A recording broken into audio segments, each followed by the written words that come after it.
In the beginning, there was darkness, and darkness was covered with darkness. Then came the light with a sound.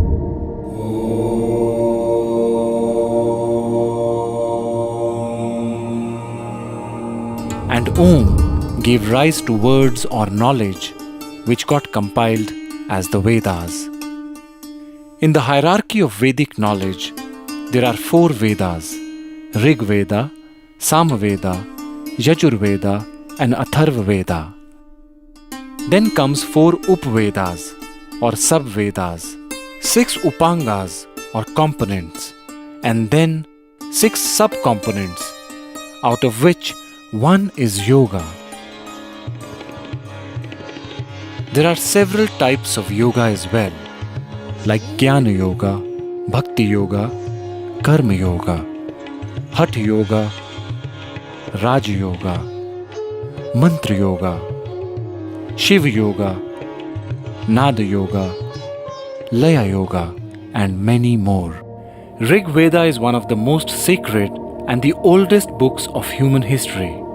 It is about 8 to 10,000 years old, and yoga is a part of this Vedic literature. Maharishi Patanjali, considered to be the authority on yoga, propounded yoga nearly 5,000 years ago.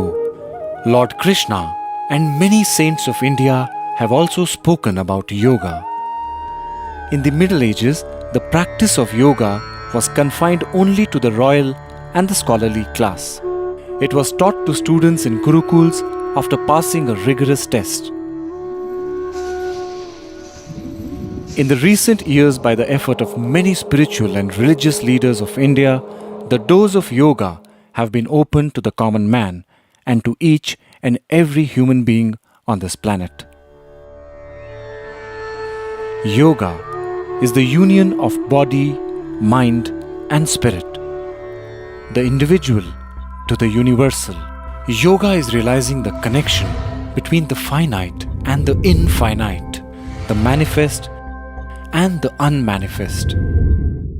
Yoga is bringing harmony in thought, word, and deed.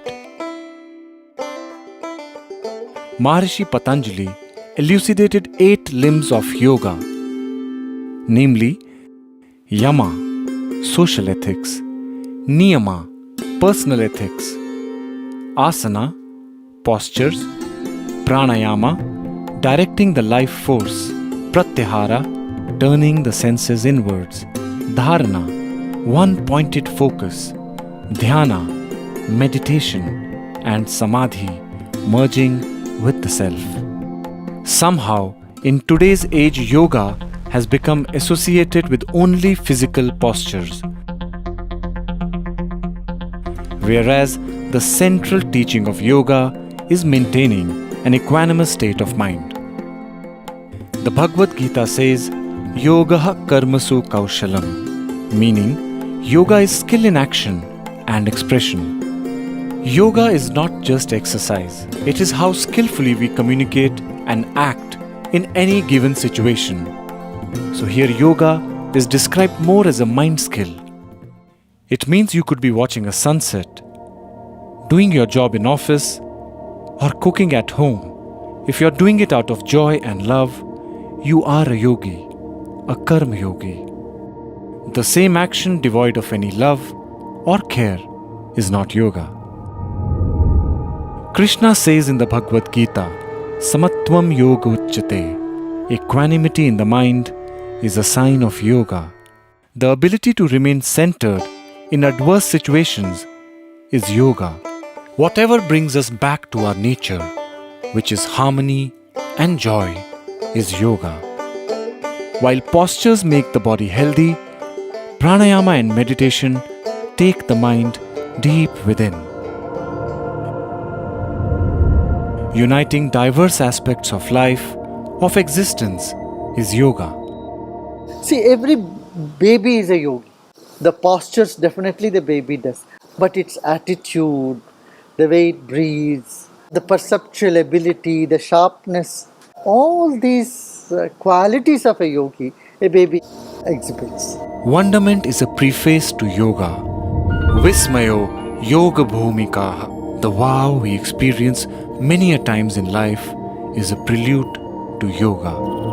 Anyone engrossed totally in anything one is doing is yoga. Tada drashtu swarupe avasthanam. Yoga is being established in the seer, the drishta. From the scenery, we come back to the seer. When one is in harmony within, the journey of life is calmer, happier, and more fulfilling. Life starts flowing in a direction to unite with its very source.